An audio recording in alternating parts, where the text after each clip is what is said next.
as in cases where poorly written software has allowed lethal doses of radiation to be delivered to patients during cancer therapy. The consequences of the brain's bugs can be equally wide-ranging, from simple illusions to annoying memory glitches to irrational decisions whose effects can just as likely be innocuous as fatal. If there is a bug in your favorite software program, or an important feature is absent, there is always hope that the issue will be remedied in the next version.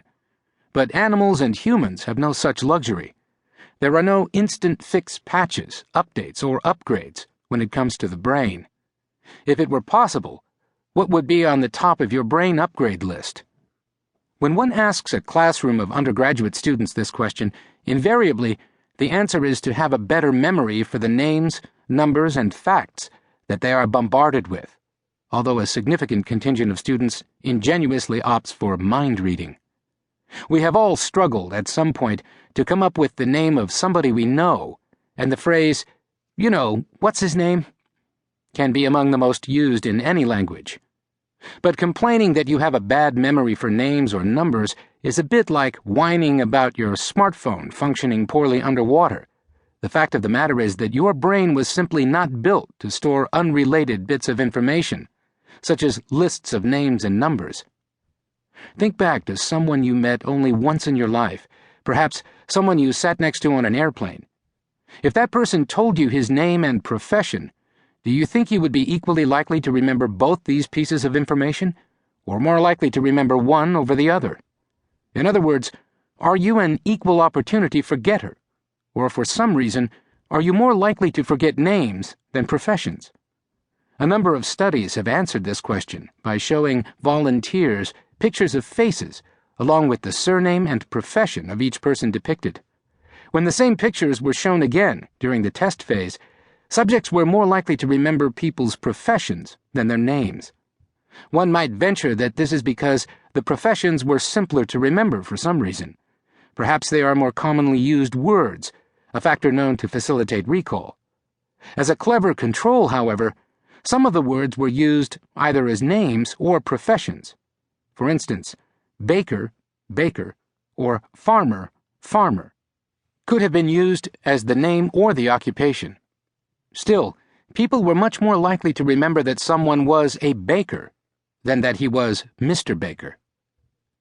As another example of the quirks of human memory, listen to the following list of words: candy, tooth, sour, sugar, good, taste, nice, soda, chocolate, heart, cake, honey, eat, pie.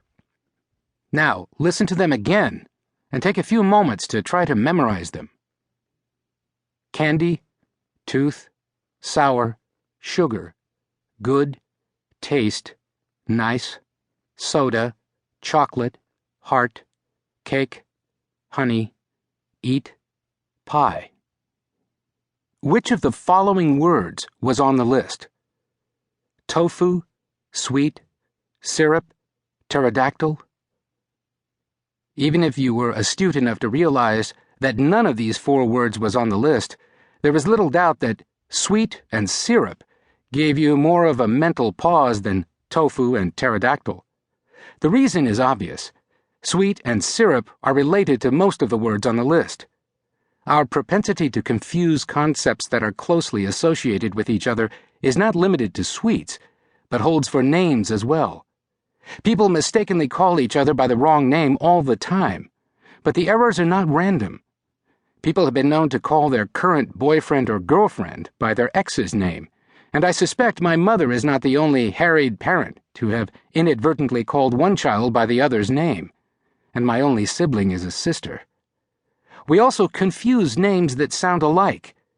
During the 2008 presidential campaign, more than one person, including a presidential candidate, accidentally referred to Osama bin Laden as Barack Obama.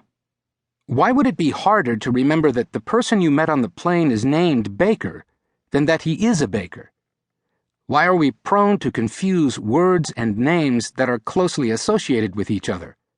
We will see that the answer to both these questions is a direct consequence of the associative architecture of the human brain.